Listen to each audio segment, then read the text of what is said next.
Bonjour à tous et bienvenue sur le MAG. Je m'appelle Marie, je suis la fondatrice du MAG et de l'association Mater Mon Assiette qui propose des projets en transition alimentaire durable aux écoles belges.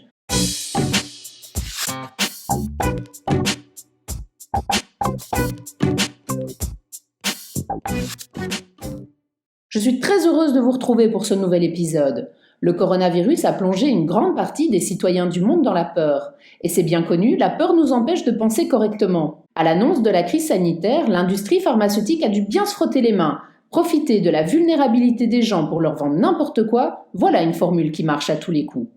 Il est dès lors légitime de se poser la question suivante. Est-ce que prendre des compléments alimentaires peut nous protéger du coronavirus ? Pour faire le point sur cette question, je partage le micro avec Malika Laé, qui est diététicienne nutritionniste au centre hospitalier régional de Verviers en région wallonne. Bonjour Malika. Bonjour Marie. Malika, je suis ravie de te recevoir aujourd'hui pour que tu puisses apporter quelques éléments de réponse à cette question que bon nombre de nos auditeurs se posent. On a beaucoup entendu parler d'immunité ces derniers mois, les gens veulent à tout prix booster leur immunité et j'avoue que cette accroche a un côté assez rassurant en l'absence de traitement du Covid-19. Mais est-ce réellement possible de surstimuler son système immunitaire et surtout, est-ce sans risque ? Alors, la première chose à savoir, c'est qu'on est tous dotés d'une immunité que l'on appelle donc immunité innée. Comme son nom l'indique, cela veut dire qu'elle est propre à chacun.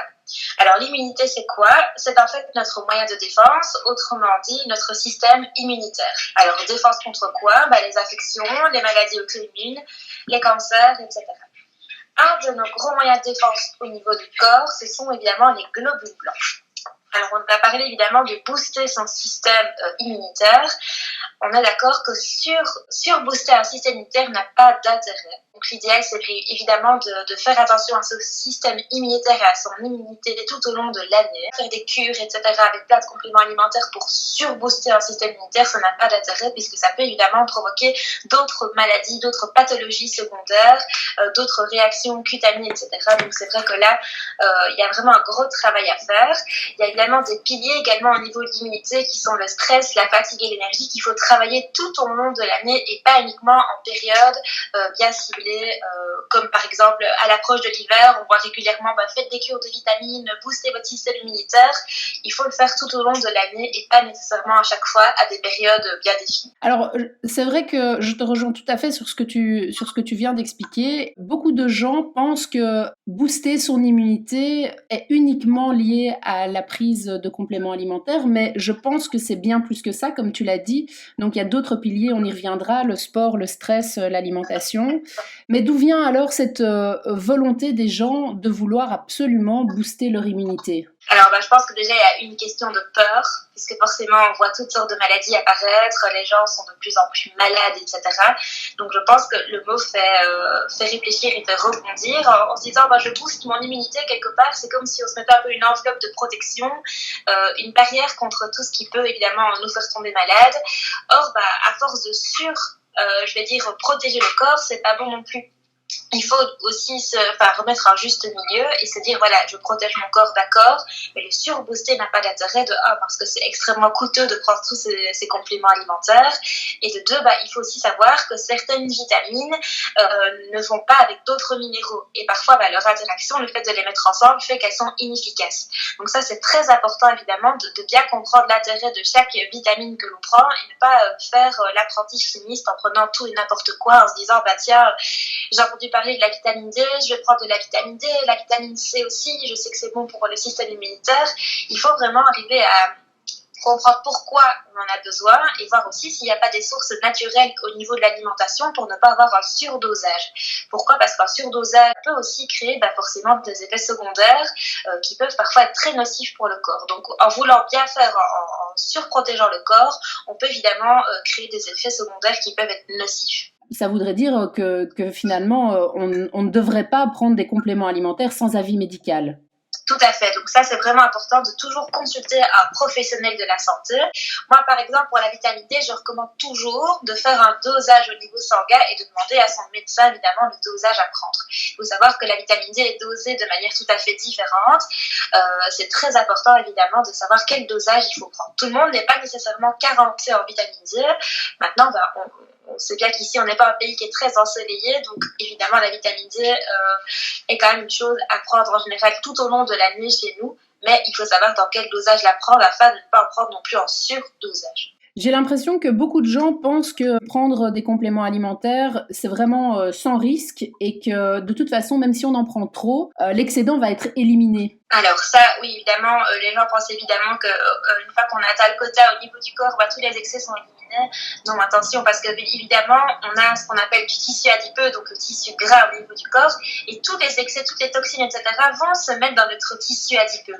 Donc tout n'est pas toujours éliminé, donc c'est pour ça que je disais que ça peut être nocif pour le corps. Ce qu'il faut également savoir, c'est que sans un mode de vie sain et une alimentation saine et équilibrée, les compléments alimentaires ne servent à rien. Si quelque part on mange très mal, on mange du fast-food, de la nourriture raffinée, beaucoup de sucre et beaucoup de gras, même si on a les meilleurs compléments alimentaires du monde en bon dosage, ils ne serviront à rien. Est-ce que tu penses que l'industrie pharmaceutique a son rôle à jouer là derrière ?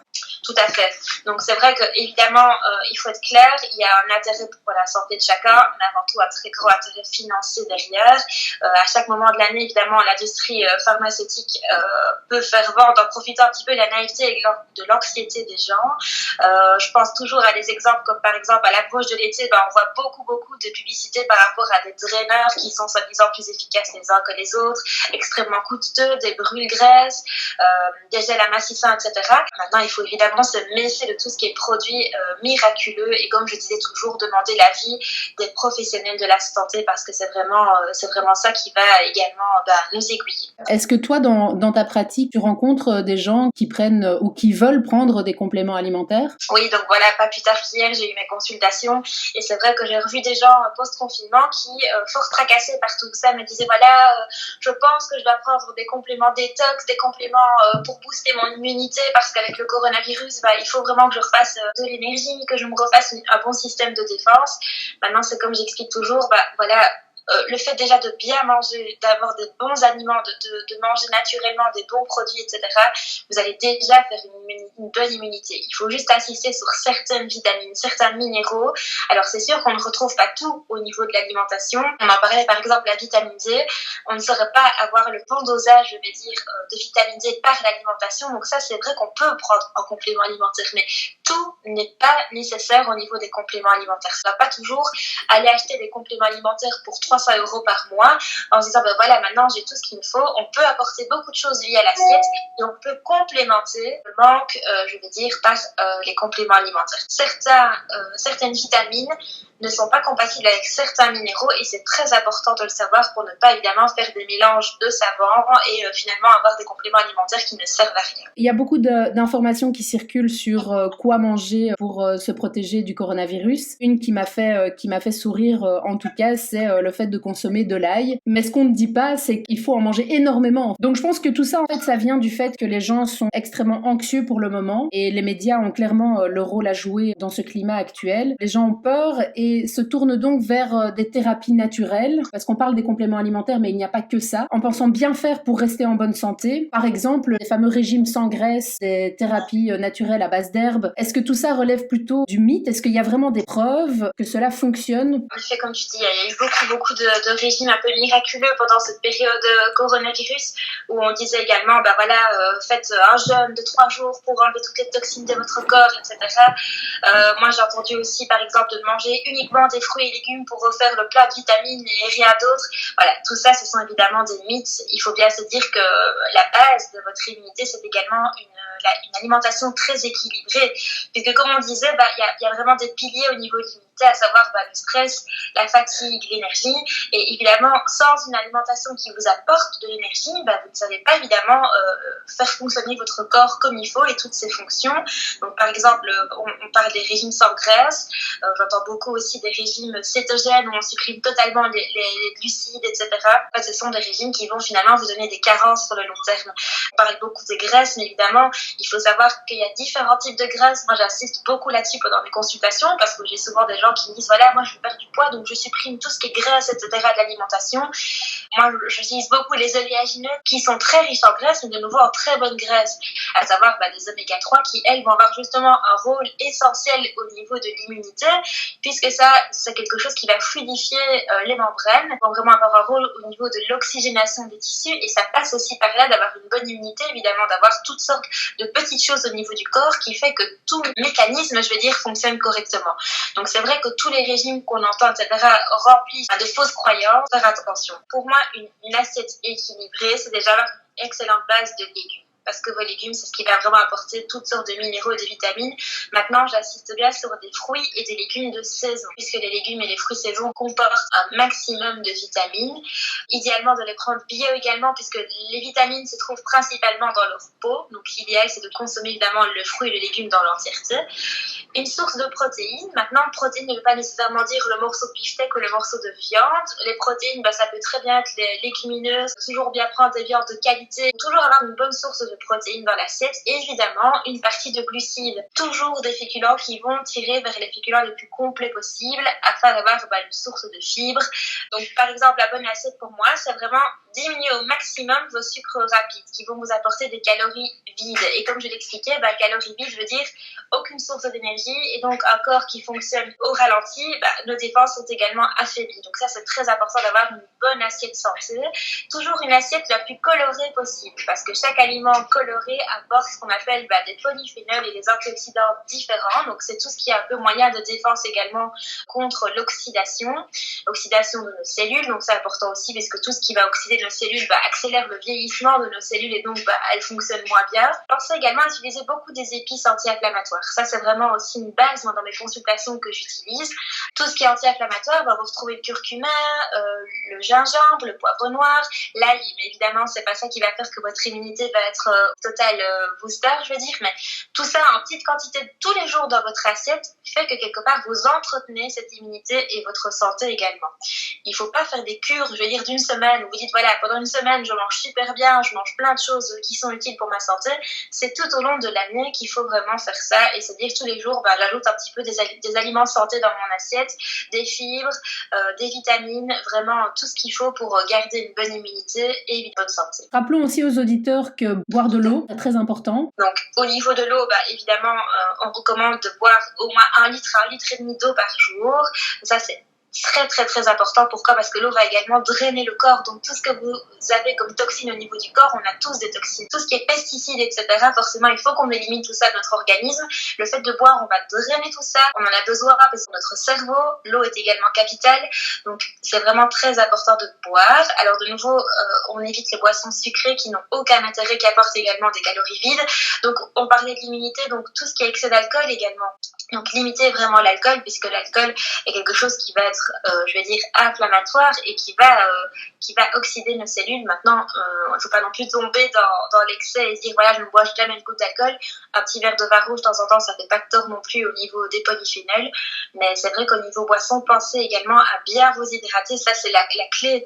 Il me semble que tu as parlé de la diminution du stress. J'aimerais bien revenir sur cette question. Je remarque quelque chose quand même d'assez contradictoire, puisque d'une part, on a vraiment mis l'accent sur l'immunité, booster cette immunité, même si le terme n'est pas forcément bien choisi et relève plus du marketing qu'autre chose. Mais finalement, le stress que cette période a généré chez les gens a eu aussi un impact énorme sur l'immunité. Et je pense que la gestion du stress est assez sous-estimée par rapport à notre immunité. Donc c'est vrai, comme tu dis, c'était une période ultra stressante pour les gens, avec tous les médias, etc., qui n'ont fait que parler de ça et mettre ce climat un petit peu anxiogène. Il faut savoir que le stress est oxydatif. Donc forcément, qui dit oxydatif, dit que ça va vraiment avoir un effet sur nos cellules, sur notre organisme. Donc évidemment, combattre le stress comment ? Par exemple en faisant du sport. Ça, il n'y a pas d'autre meilleur moyen que de faire du sport, s'oxygéner, vraiment se dépenser, faire une séance de yoga, trouver même de la méditation si vous en avez besoin, mais vraiment décompresser et trouver un moyen vraiment d'évacuer son stress. Le stress peut également faire manger, de nouveau grignoter, etc. Donc c'est des choses qui vont aller un peu contre quelque part tous les bienfaits de vos compléments, le fait de mettre des choses dans votre assiette pour booster l'immunité. C'est quelque chose qui va être un petit peu contradictoire, je vais dire. Donc le fait de vraiment évacuer son stress, c'est très très très important. Donc vraiment prendre le temps de se dire, voilà, je fais peut-être une séance de sport tous les jours d'une demi-heure. Inconsciemment, vous allez évacuer un petit peu le stress quotidien, mais l'activité physique, c'est également quelque chose de très important aussi. Ça joue également un rôle, je vais rebondir d'ailleurs sur le magnésium, qui est très important pour votre corps. Donc pour bien fonctionner, il faut savoir que nos globules blancs consomment beaucoup d'énergie. C'est ce qu'on appelle d'ailleurs l'ATP, qui est apporté par l'alimentation, et pour mieux défendre, notre corps contre les infections. Il faut savoir que le magnésium intervient dans ce processus de fabrication de l'énergie, et donc moins nous avons de magnésium, moins nous avons de l'énergie. Or, plus on est stressé, plus quelque part ce magnésium va être surconsommé par le stress. Donc c'est vraiment également un cercle vicieux de se dire, moi je prends plein de choses à manger, plein de choses pour booster mon immunité, mais à côté de ça je suis bouffée par le stress, et donc forcément tout ce que je vais consommer ne sert à rien. Donc un des piliers qu'on pourrait rajouter à la liste serait la gestion du stress et la pratique d'un sport. J'ai dit il y a quelques instants que je n'aimais pas tellement l'approche booster son immunité, parce que je trouve que ça a un côté très marketing, très américain, alors que je suis pas certaine qu'en fait c'est vraiment ça qu'on recherche en fait, booster son immunité. Non, c'est vrai que moi j'aimerais mieux plutôt dire entretenir son immunité, parce que comme je disais, booster, ça n'a pas l'intérêt de suralimenter, cette immunité, mais l'entretenir tout au long de l'année en continuant, à manger des choses saines dans l'assiette, des choses qui nous font du bien, ça c'est vraiment un terme que j'aime bien. Je disais encore à un patient hier, pour rebondir par rapport au coronavirus, une personne qui a une très bonne immunité peut également tomber malade. Donc moi c'est vrai que je travaille en milieu hospitalier, on a eu le cas d'une personne qui était en très bonne santé, elle est quand même tombée malade. Maintenant c'est sûr que le fait d'avoir une bonne immunité fait également qu'on n'a pas les mêmes répercussions sur sa santé qu'une personne qui est par exemple en obésité, qui a une maladie secondaire type diabète, hypertension, etc. Et donc forcément le fait d'avoir une bonne immunité va quelque part protéger quand même contre tout ça, mais ce n'est pas miraculeux non plus. Ça ne veut pas dire qu'on est dans un petit cocon enveloppé et surprotégé. Donc en fait, ça veut dire que si on veut répondre à la question « Est-ce que prendre des compléments alimentaires peut nous protéger du coronavirus ?» La réponse serait non. Pour moi, non. Si j'ai des carences, alors je me renseigne au niveau de mon médecin traitant par rapport à ma biologie sanguine, voir un petit peu là où je suis carencée, et être aiguillée par un professionnel de la santé pour avoir vraiment des compléments adéquats et pas prendre tout et n'importe quoi. Merci beaucoup Malika d'avoir accordé ton temps à nos auditeurs et de les avoir informés. Aujourd'hui, plus que jamais, nous avons besoin de prendre soin des uns des autres, et cela inclut de ne pas laisser des personnes tirer avantage de notre vulnérabilité, alors que ce que nous souhaitons est d'avoir des habitudes saines pour garder le virus loin de nous. J'ai dit au début de ce podcast que tu es diététicienne nutritionniste, et je pense que certains de nos auditeurs ont dû tiquer sur tes deux fonctions. Je voudrais que tu prennes quand même encore une minute pour leur expliquer quelles sont les différences et les complémentarités de ces deux pratiques. Alors tout à fait, donc c'est vrai que beaucoup de gens se posent un peu la question et séparent vraiment ces deux fonctions. Il faut savoir que quand on fait un bachelier en diététique, quand on sort de notre bachelier, on est diplômé en tant que diététicienne nutritionniste. Le nutritionniste à proprement dit, le médecin nutritionniste est un médecin qui a fait une formation d'1 an supplémentaire dans la nutrition. Donc c'est deux choses totalement différentes d'être un médecin nutritionniste et une diététicienne nutritionniste, mais on a tous les deux le titre de nutritionniste à la fin. Malika, si nos auditeurs veulent rentrer en contact avec toi, où peuvent-ils te trouver ? Alors, je fonctionne beaucoup via les réseaux sociaux. Donc, c'est vrai que j'ai une page via Facebook, Malika Lahaye, diététicienne, sur laquelle je poste pas mal de recettes, pas mal de petites astuces du quotidien. J'ai également un compte sur Instagram où là, j'alimente également par des recettes et des petites astuces. Donc, pendant le confinement, c'est vrai que j'ai également donné des lives via Instagram dans lequel on faisait une recette tous ensemble. Je partageais les aliments et j'expliquais un peu comment utiliser des produits un peu inconnus. Et je travaille également au CHR de Verviers où là, j'ai des consultations également 2 fois par semaine. Donc, c'est vrai qu'au niveau de l'hôpital, on peut également me retrouver. Comme Malika l'a bien précisé, prendre soin de notre immunité ne nous transforme pas en bouclier d'acier. Le terrain de chacun ainsi que la génétique jouent leur rôle également. Mais vous l'aurez compris, bien se nourrir, s'hydrater, bouger, dormir, voilà ce qu'il vous faut pour mettre toutes les chances de votre côté d'être en bonne santé. Il n'y a pas que les autres qui y arrivent, vous aussi vous pouvez faire de votre santé votre priorité. Merci à tous pour votre écoute. Vous êtes de plus en plus nombreux à nous écouter sur YouTube et bientôt les podcasts seront aussi disponibles sur iTunes et Spotify. N'oubliez pas de vous abonner à la chaîne si ce n'est pas encore fait. Je vous retrouve la semaine prochaine et d'ici là, prenez soin de vous.